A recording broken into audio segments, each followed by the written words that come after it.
ओम शांति। ओम शांति। आज की तारीख है 1 अप्रैल 2021। अप्रैल मास का पहला दिन। साकार महावाक्य। बाबा कहते, मीठे बच्चे, तुम ईश्वरीय सेल्वेशन आर्मी हो। तुम ईश्वरीय सेल्वेशन आर्मी हो। तुम्हें सबको सदगति देनी है। तुम्हें सबको सदगति देनी है। सबकी प्रीत एक बाप से जुटानी है। सबकी प्रीत एक बाप से जुटानी है। बाबा कहते, मीठे बच्चे, तुम ईश्वरीय सेल्वेशन आर्मी हो। तुम्हें सबको सदगति देनी है। सबकी प्रीत एक बाप से जुटानी है। आज का प्रश्न, मनुष्य अपना अकल किस बात में लगाते हैं और तुम्हें अपना अकल कहां लगाना है? उत्तर, मनुष्य तो अपना अकल आकाश और सृष्टि का अंत पाने में लगा रहे हैं। मनुष्य तो अपना अकल आकाश और सृष्टि का अंत पाने में लगा रहे हैं, लेकिन इससे तो कोई फायदा नहीं। लेकिन इससे तो कोई फायदा नहीं। इसका अंत तो मिल नहीं सकता। तुम बच्चे अपना अकल लगाते हो पूज्य बनने में। तुम बच्चे अपना अकल लगाते हो पूज्य बनने में। उन्हें दुनिया नहीं पूजेगी। तुम बच्चे तो पूज्य देवता बनते हो। उन्हें दुनिया नहीं पूजेगी। तुम बच्चे तो पूज्य देवता बनते हो। तो सोचो, दुनिया वाले कहाँ अपना अकल लगा रहे, आप कहाँ लगाते हो, और फर्क देखो कितना बड़ा है। वो अपना अकल आकाश और सृष्टि का अंत पाने में लगा रहे हैं, परंतु इससे तो कोई फायदा नहीं, क्योंकि इसका अंत तो मिल ही नहीं सकता। तुम बच्चे अपना अकल लगाते हो पूज्य बनने में। उन्हें दुनिया नहीं पूजेगी। तुम बच्चे तो पूज्य देवता बनते हो। कितना बड़ा फर्क है ना। वो अपनी अकल का इस्तेमाल कहाँ कर रहे और आपको कहाँ करना है। आज का गीत है, तुम्हें पाके हमने जहान पा लिया। ओम शांति। बच्चे समझ गए हैं, यह है ज्ञान मार्ग और वह है भक्ति मार्ग। अब प्रश्न उठता है, भक्ति मार्ग अच्छा व ज्ञान मार्ग अच्छा? दो चीज हुई ना। अब कहा जाता है ज्ञान से सदगति होती है। जरूर कहेंगे भक्ति और ज्ञान दोनों अलग अलग है। मनुष्य समझते हैं कि भक्ति करने से ज्ञान मिलेगा तब सदगति होगी। अब भक्ति के बीच में ज्ञान आ नहीं सकता। भक्ति के बीच में ज्ञान आ नहीं सकता। भक्ति सबके लिए, ज्ञान भी सबके लिए है। इस समय है भी कलयुग का अंत, तो जरूर सबकी दुर्गति होगी। इसलिए तो पुकारते भी हैं और गाते भी हैं कि और संग तोड़ अब तुम संग जोड़े। अब वह कौन है? किसके साथ जोड़ेंगे? ये तो समझते ही नहीं है। अक्सर करके बुद्धि कृष्ण तरफ जाती है, हम सच्ची प्रीत तुम संग जोड़े। तो जब कृष्ण से ही प्रीत जोड़ते हैं तो फिर गुरु गोसाई और किसकी दरकार ही नहीं। जब ये समझते हैं कि कृष्ण से प्रीत जोड़नी है तो फिर बीच में गुरु गोसाई इन सब की तो फिर दरकार ही नहीं। कृष्ण को ही याद करना। कृष्ण का चित्र तो सबके पास है। कृष्ण जयंती भी मनाते हैं। फिर और कोई के पास जाने की दरकार ही नहीं। सिंपल सी बात है ना। अगर उनके साथ ही प्रीत रखनी है तो फिर बीच में और किसी की तो दरकार ही नहीं। जैसे मीरा ने एक संग जोड़ी, काम काज करते कृष्ण को ही याद करती रही। घर में रहना करना खाना पीना तो होता ही है, होता है ना। रहना करना खाना पीना ये तो होता है घर में। सच्ची प्रीत एक कृष्ण से जोड़ी, जैसे कि वे आशिक और वह माशूक हो गए। कृष्ण को याद करने से फल भी मिलता है। कृष्ण को तो सब जानते हैं, अब गाते भी हैं, सच्ची प्रीत हमने तुमसे जोड़ी और संग तोड़ी।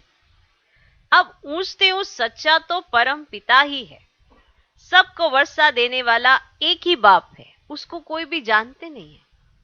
बल कहते हैं परम पिता परमात्मा शिव, परंतु वे कब आते हैं ये नहीं जानते।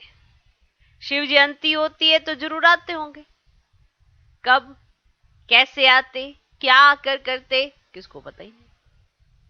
कोई भी मनुष्य मात्र नहीं जानते कि सर्व की सदगति करते हैं, परंतु कैसे करते हैं, कैसे करते हैं, सदगति का अर्थ क्या है, कुछ भी नहीं समझते। शिव बाबा ने जरूर स्वर्ग की बादशाही दी होगी ना, दी होगी ना। तुम बच्चे जो उस धर्म के थे, तुमको ये पता नहीं था, भूल गए थे, तो फिर और कैसे जान सकेंगे। जब आप उसी धर्म के थे, आप ही भूल गए थे, तो और बाकी सब कैसे जान सकेंगे। अभी शिव बाबा द्वारा तुमने जाना है और दूसरों को बताते हो। शिव बाबा के द्वारा तुम्हें पता चला और अब तुम दूसरों को बताते हो। तुम हो ईश्वरीय सेल्वेशन आर्मी, सेल्वेशन कहो व सदगति की आर्मी कहो। अभी तुम बच्चों पर रिस्पॉन्सिबिलिटी ठहरी। तुम चित्रों पर भी समझा सकते हो, भाषाएं बहुत हैं, मुख्य भाषाओं में चित्र बनाने पड़ते हैं। भाषाओं का भी बड़ा झंझट है, इसलिए प्रदर्शनी भी बनानी पड़े। तो चित्र तो बनाने पड़े माना भाषाओं में, परंतु भाषाओं का झंझट भी बहुत है, सबको सब भाषाएं नहीं आती है, तो इसीलिए फिर उन्हीं भाषाओं में फिर प्रदर्शनी भी बनानी पड़े। चित्रों पर समझाना बड़ा सहज होता है।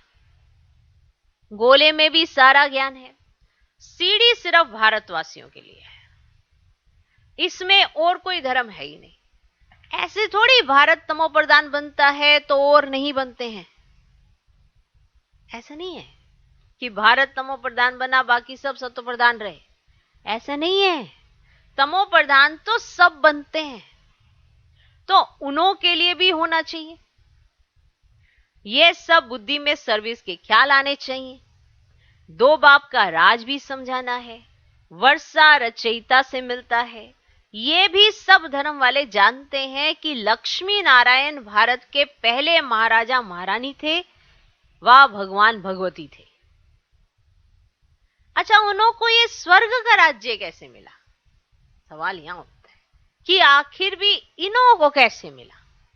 आखिर इन्होंने भी कुछ तो किया होगा ना जो इन्हों को मिला, और वही वाला पुरुषार्थ सबके लिए भी मायने है, तो सब भी कर सकते हैं, फिर जो इनको मिला उनको भी मिल सकता है। इसलिए हम सबका लक्ष्य है लक्ष्मी नारायण बनना।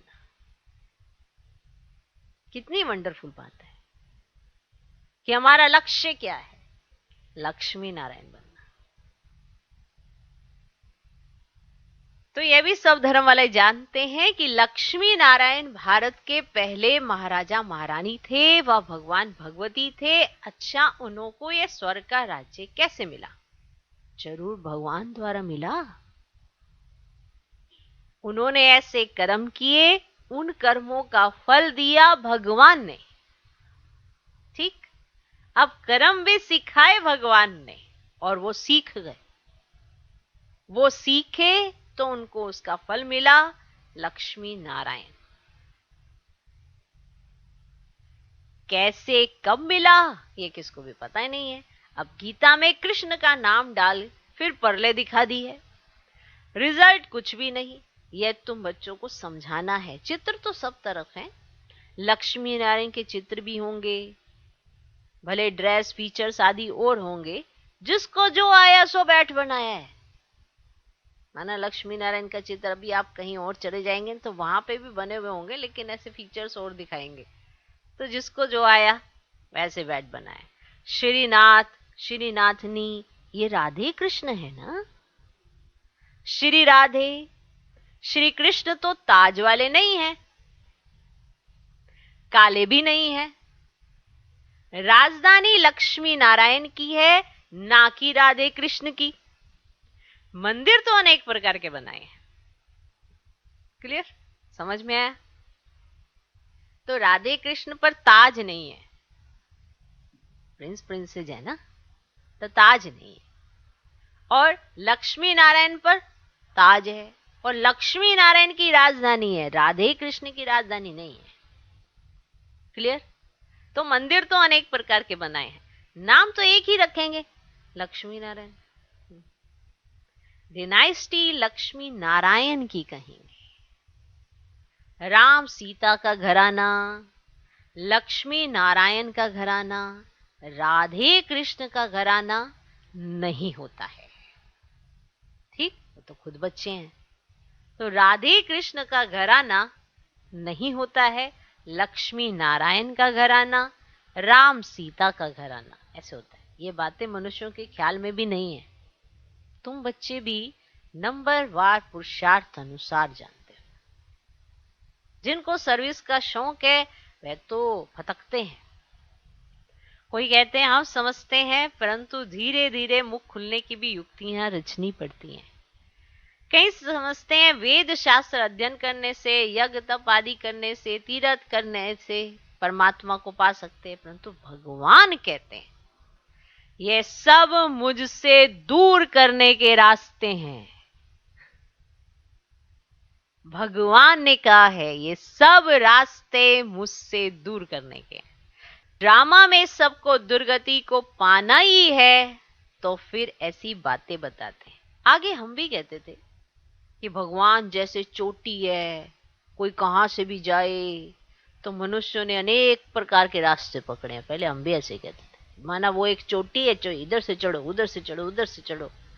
ये नहीं पता वो चोटी तो अपनी वो बताएगा, अपना रास्ता तो वही दिखाएगा। हमें तो पता ही नहीं, इस दुनिया में अपना ही नहीं पता, तो उसका कहां से पता कर सकते हैं। तो ऐसे समझते थे पहले, हम भी ऐसा समझते थे। बाबा कहते आगे हम भी ऐसे समझते थे कि भगवान जैसे कि एक चोटी है, कोई कहां से भी जाए। तो मनुष्यों ने अनेक प्रकार के रास्ते पकड़े। अब भक्ति मार्ग के रास्ते पकड़ पकड़ कर जब थक जाते हैं, तब फिर भी भगवान को ही पुकारते हैं। अब इतने सारे रास्ते पकड़े, फिर भी तो तुम थक गए, कुछ हुआ? थक ही गए ना, पहुंच ही नहीं पा रहे, टच ही नहीं कर पा रहे, तो थक जाते हैं, तो पुकारते हैं कि हे पतित पावन, आप आकर पावन बनने का रास्ता बताओ, कि हमसे पहुंचा नहीं जा रहा उस चोटी तक। आप आओ और पावन बनने का रास्ता बताओ। आप बिगर पावन हो ही नहीं सकते, थक गए हैं। ऐसा जब बोलने लगते हैं कि नहीं हमसे नहीं होता, हमने तो बड़े तरह तरह के रास्ते पकड़ लिए, फिर भी आप तक नहीं पहुंच पाए, थक गए हैं। भक्ति दिन प्रतिदिन पूरा थकाएगी, कभी इधर से, कभी उधर से, कभी उधर से, पूरा थकाएगी। क्या भक्ति?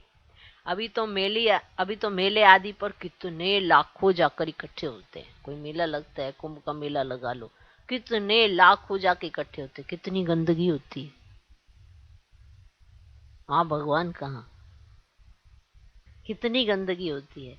अब तो है अंत, दुनिया को बदलना है। वास्तव में दुनिया एक ही है, दो भाग बनाए हैं। तो मनुष्य समझेंगे स्वर्ग नरक अलग अलग दुनिया, परंतु ये आधा आधा है, ये आधा आधा है। ऊपर में सतयुग, फिर त्रेता, द्वापर, कलयुग। अब कलयुग में तो प्रधान बनना ही है। सृष्टि पुरानी होती है, इन बातों को कोई समझते ही नहीं, मूंझे हुए हैं। क्या मूंझे हुए हैं? कोई कृष्ण को भगवान तो कोई राम को भगवान कह देते हैं। आजकल तो मनुष्य अपने को भगवान कह देते हैं कि हम ईश्वर के अवतार हैं। अब देवताओं से भी मनुष्य तीखे हो गए हैं, कमाल है। माना देवताओं से भी मनुष्य इतने तीखे हो गए हैं कि अपने को भगवान कहने में भी उन्हें लज्जा नहीं आती। देवताओं को फिर भी देवता ही कहेंगे, अब यह तो फिर मनुष्य को भगवान कह देते। अब यह है ना भक्ति मार्ग। देवताएं तो स्वर्ग में रहने वाले थे, अभी कलयुग आयरन एज में फिर मनुष्य भगवान कैसे हो सकते? वो स्वर्ग में रहने वाले देवता, उनको तो सिर्फ देवता कहते हो, तुम तो अपने आप को सीधा ही भगवान, कलयुग में रहने वाले भगवान। तो बाप कहते हैं मैं आता ही हूं संगम युग पर, जबकि मुझे आकर दुनिया को ट्रांसफर करना है। कलयुग है, सब काले हैं, अब गोरी दुनिया में जाना है तो यहीं पे गोरा बनना पड़ेगा ना, तभी वहां पे ट्रांसफर होंगे। कलयुग से सतयुग हो, बाकी सब शांति धाम में चले जाएंगे। वह है निराकारी दुनिया, यह है साकारी दुनिया। निराकारी झाड़ भी समझाने लिए बड़ा बनाना पड़े, यानी इतना बड़ा होता नहीं है, पर आपको समझाने के लिए उसका आकार थोड़ा बड़ा दिखाना पड़ता है। नहीं, ब्रह्म महतत्व भी इतना बड़ा है जितना बड़ा आकाश है, इसलिए उसे बड़ा बड़ा बना के दिखाना पड़ता है। तो आत्मा है छोटी बिंदी बिंदी, लेकिन है तो बड़ा, उसका विस्तार तो बहुत होता है ना। अब दोनों का अंत नहीं पा सकते हैं, भल कोशिश करते हैं, एरोप्लेन आदि में जाएंगे, परंतु अंत नहीं पा सकेंगे। उन्हें क्या पता कितनी दूरी तक है, तो उतना ईंधन लेके जाते हैं, फिर वापस आना पड़ता है इतने में, फिर पता लगता है आगे और है, फिर आगे थोड़ा और ले जाते हैं, फिर और है, कितना ले जाएंगे।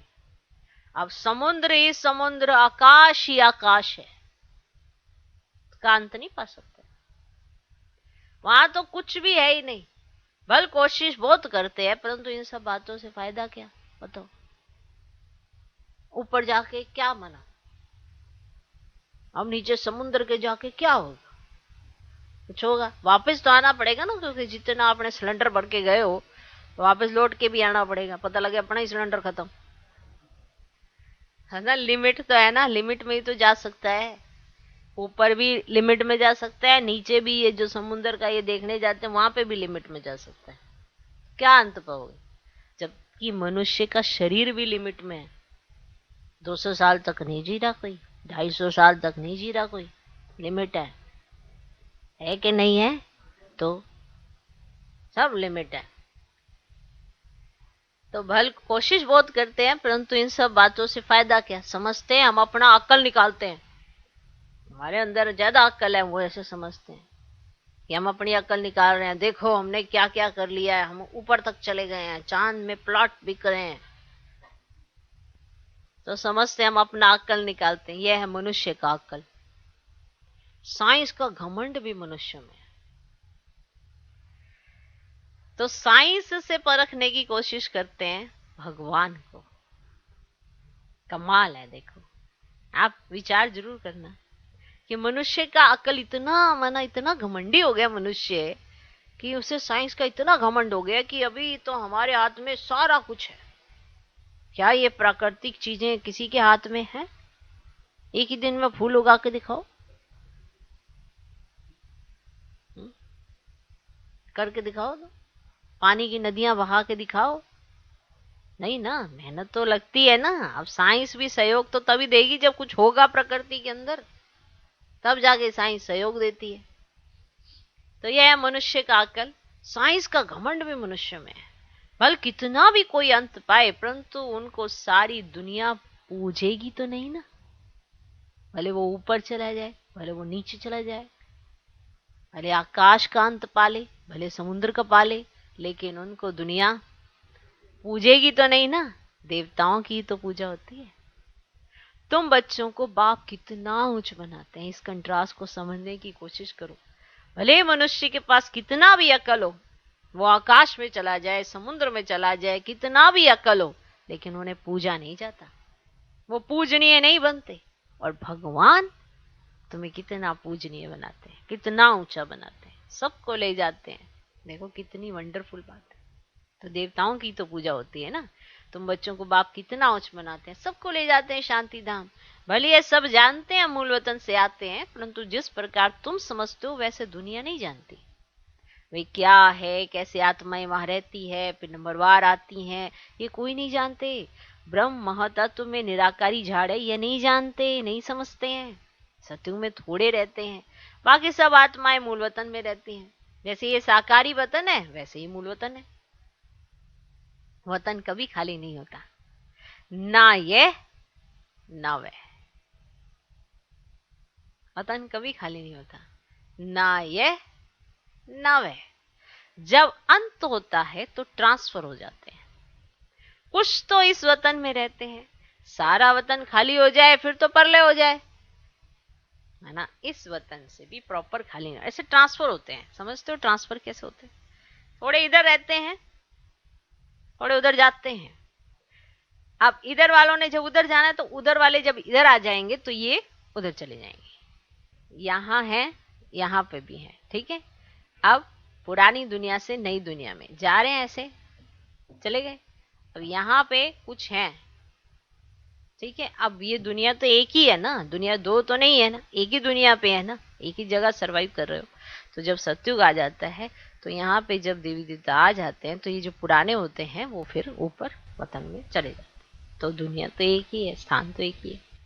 तो परले नहीं होती है, परले होती नहीं, अविनाशी खंड है ना, अविनाशी खंड है ना। ये सब बातें बुद्धि में रखनी है। सारा दिन यही ख्यालात चलते रहे, हम किसका कल्याण करें, यही ख्यालात चलते रहे। तुम संग प्रीत जुटी तो उनका परिचय देवे ना, वे बाप है, उनसे वर्षा मिलता है, कैसे मिलता है सो हम बता सकते हैं, बताने वालों में भी नंबरवार है। कोई तो बहुत अच्छी रीति भाषण करते हैं, कोई नहीं कर सकते हैं तो सीखना पड़े। हर एक बच्चे को अपना कल्याण करना है, जबकि रास्ता मिला है तो एक दो का कल्याण करना है। दिल होती है औरों को भी बाप से वर्षा दिलाएं, रूहानी खिदमत करें। सब एक दो की सेवा करते हैं, बाप आकर रूहानी सेवा सिखाते हैं, और कोई भी रूहानी सेवा नहीं जानते। रूहानी बाप ही रूहों की सेवा करते हैं। जिस्मानी सेवा तो जन्म जन्मांतर बहुत की, अब अंतिम जन्म में रूहानी सेवा करनी है जो बाप ने सिखाई है। कितनी वंडरफुल बात है। जिस्मानी सेवा आपने जन्म जन्मांतर की, इस एक जन्म में आपको रूहानी सेवा करनी है जो बाप ने सिखाई है।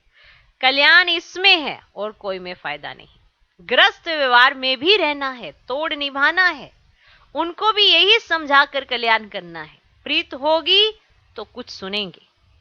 कहीं तो डरते हैं कि पता नहीं हमको भी सन्यास ना करना पड़े, कहीं ऐसे डरते हैं।